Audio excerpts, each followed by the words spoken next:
கள்ளக்குறிச்சி மாவட்டம் சின்னசேலம் அருகே கடன் தொல்லையால் தற்கொலைக்கு முயன்ற சாமியார் ஒரு குடும்பத்தையும் கொல்ல முயன்ற சம்பவம் அதிர்ச்சியை ஏற்படுத்தியுள்ளது. இது பற்றிய விவரங்களை செய்தியாளர் அரவிந்திடம் கேட்போம். அரவிந்த், வணக்கம். என்ன நடந்தது? இது தொடர்பான முழு விவரங்களை பதிவு பண்ணுங்க அரவிந்த். நிச்சயமாக கள்ளக்குறிச்சி மாவட்டம் சின்னசேலம் அருகே உள்ளது இந்த அமகுலத்தூர் கிராமம். இந்த கிராமத்தில் கணேசன் குடும்பத்தார், அவர் மனைவி, 2 மகன்கள் குடும்பத்துடன் வசித்தனர். இவர்களுக்கு நண்பர் என்ற முறையில் சாமியார் முரளி என்பவர் பழக்கமாகியுள்ளார்.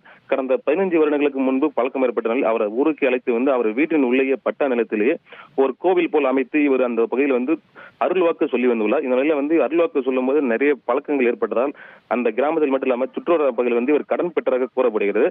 அது 1 கோடி வரை என அந்த பகுதியை சேர்ந்த கிராம மக்கள் தகவல் தெரிவிக்கின்றன. இதனால கடன் கொடுத்தவர்கள் திருப்பி அந்த சாமியாரை கேட்டதாக கூறப்படுகிறது. அதனால் இன்று கடன் நாங்க கொடுத்தவர்கள் நாங்க கடன் கொடுத்த பணத்தை கொடுத்தாக வேண்டும் கூறியதாகவும் ஒரு தகவல். அந்த பணத்தை திருப்பி கொடுக்க முடியாதால் இந்த சாமியார் ஃபேமிலி அந்த கணேசன் ஃபேமிலிக்கு நெருக்கமானதால் இவர்கள் ஊருக்கு அழைத்து வந்தார்கள் என்று கூறப்படுகிறது. அதனால இந்த ஃபேமிலிக்கு ஏதாவது பிரச்சனை வந்துவிடுமா என்று நினைத்து விட்டு அவர் இந்த பாத்திரங்கள், பித்தளை பொருட்களை கழுவுவதற்கு பயன்படுத்தக்கூடிய ஒரு பவுடரை இவர் கரைத்து குடித்து விட்டு இவர் தற்கொலை முயற்சி செய்து கொண்டால் பிரச்சனை இல்லை. ஆனால் இவரை நம்பி இருந்த அந்த ஃபேமிலிக்கும் இவர் அதை தீர்த்தம் என்று கூறி அதிகாலையில் கொடுத்துள்ளார். அதை குறித்து அவர்களும் மயக்கமடைந்த நிலையில பக்கத்தினர் சத்தம் கேட்டும் அந்த சாமியார் ஒருவருக்கு தொலைபேசியில் தொடர்பு தெரிவித்ததாக கூறப்படுகிறது போலீசார் தரப்பில். உடனடியாக அவர்கள் ஆம்புலன்ஸ் வர வைத்து இவர்கள் 6 பேருமே, அதாவது எப்படின்னா சாமியார், அவரது நண்பரான கணேசன், அவரது மனைவி, 2 மகன்கள், கணேசனின் தம்பி மகன் முரளி, இவர் அந்த சாமியாரிடம் உதவியாக பணிபுரிகிறார் என்று கூறப்படுகிறது.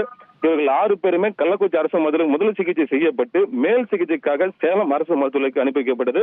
சம்பவ இடத்தில் கீழ்கொம்ப போலீசார் விசாரணை நடத்திருக்காங்க. இந்த விசாரணையில் சாமியார் தற்கொலை முயற்சி செய்து கொண்டது முதல் கட்ட தகவல் தெரிவித்திருக்கு. இவர் நம்பியிருந்த ஃபேமிலியை தீர்த்தம் என்று கூறி 5 பேரை கொலை செய்ய முயற்சி செய்த சம்பவம் கள்ளக்குறிச்சி மாவட்டத்தில் பெரும் பரபரப்பை ஏற்படுத்தியிருக்கிறது. அந்த காட்சிகளை தான் நாம் தற்போது பார்த்து வருகிறோம்.